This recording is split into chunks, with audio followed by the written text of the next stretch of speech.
The departure of men, of white men, masters for war, added to the drama, as slaveholders used the occasion to validate, or at least to attempt to validate, their mastery, and to leave the impression with their slaves that the men, were going to fight a righteous cause, and it would be for the good of everyone, including the enslaved.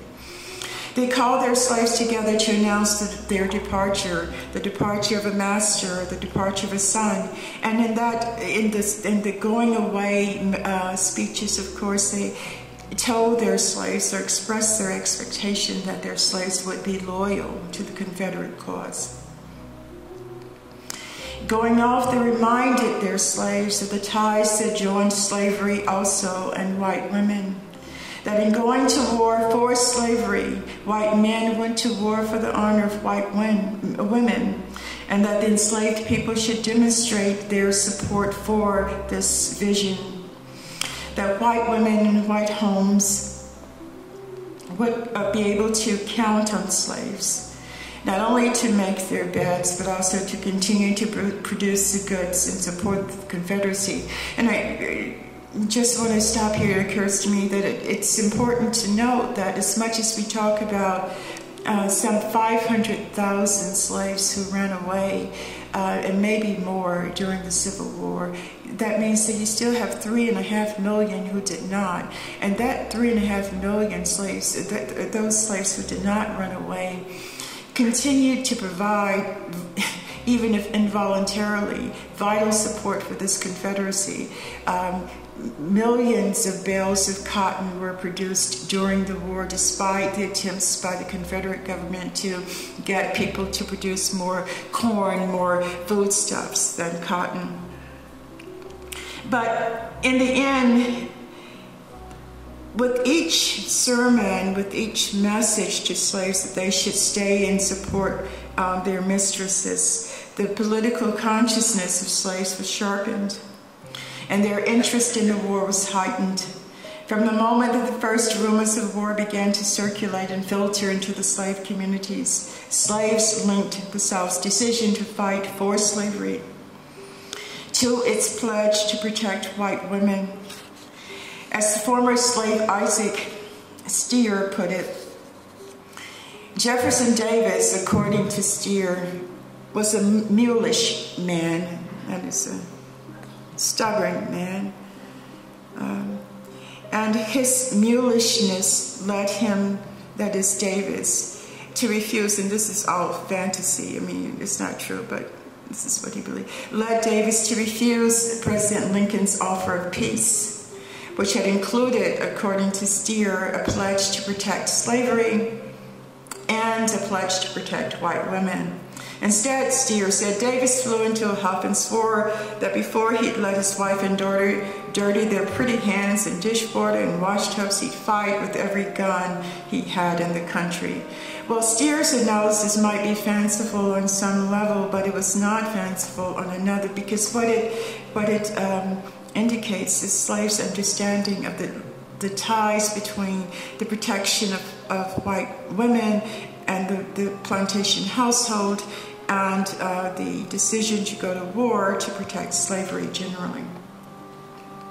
So slaves began leaving, and mistresses began immediately to grapple with what that meant for them and their lives. And as the war's meaning took shape in that decision, or those decisions of slaves to leave and to seek their own freedom, to seek their own victories and losses on the battlefield, the plantation household becomes a critical site of rebellion.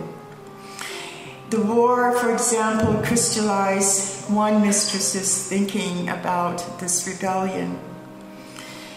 Keziah Reverett had always believed that her slaves, she said, were, quote, little more than brutes. She was convinced, she wrote, I believe it emphatically. Still, even she was puzzled about what they thought of her.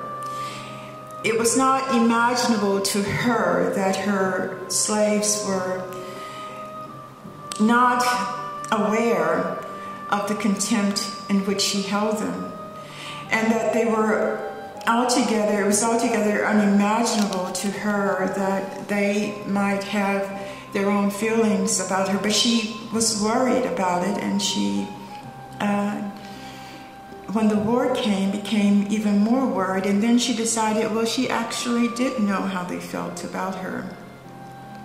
And she began to seriously contemplate what they thought of her.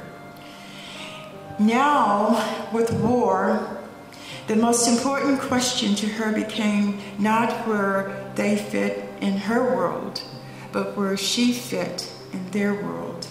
And she concluded that all of them, all of the people who belonged to her, those she knew well, even intimately, and those she did not. She owned over 200 slaves. And she began to fear these people that she now thought she knew nothing about. She began to believe that they were capable of leaving her and more. And she began to also declare that she was sick and tired of them too. She couldn't get scarce a civil word from them. She couldn't get them to work. And so again, that 3.5 million people who stayed did not leave. They're still causing trouble, even staying. She began to believe that they hated her, in fact. The Civil War forced many white women to look at the women they owned differently, to reconsider the meaning of everything that had come before, to look at every instance of confrontation that had come before as something more than just a little momentary lapse. To look at enslaved women as women who actually hate her. As Brevet would write, she thought that one in particular, Sylvia, in Brevet's words, quote, hates a white face. I firmly believe this from the conduct of her whole life, she said. It did not occur to white women who were slaveholders, though, to attempt to square these new insights with what had gone before, and therefore to understand why these women were behaving during the war as they were behaving. The decisions on the part of enslaved women to leave varied from place to place. There were women like Maria and Hannah who had long heard talk of freedom and who had been forced to witness their children suffer beatings and other abuses from their mistress. There were women like the mother of Maria who had seen her daughter abused on a number of occasions. Thus, over the course of the war, thousands of white women would wake to find themselves without a cook, without someone to make their bed, and without someone to do their laundry. On one plantation that lost 75 slaves in 1863, Emma LeConte, a South Carolinian, wrote, "The ladies had to get up and make their own breakfast. She was 13, and it was not the life that she had thought she would inherit. It robbed her of the expectation that her teenage years would be spent in luxury and enjoyment. Instead, she found, quote, no pleasure, no enjoyment, nothing but rigid economy and hard work, nothing but the stern realities of war. The war was not quite over, and emancipation was not yet formally ended, but she saw the end. She saw the end at the point that her slaves, her family slaves, declared their freedom. And she wrote, quote, they are free, however, at present, and we ask as little as possible of them. If Jane offers to clean up our room, all very well. If not, we do it ourselves. She and her family had moved from a big plantation house into one room of the house. It was all that they could manage to keep clean and neat, and it was their first experience in work of any kind. Realities of this sort weaken rhetorical calls for Confederate women to stand tall, to stand together and sacrifice.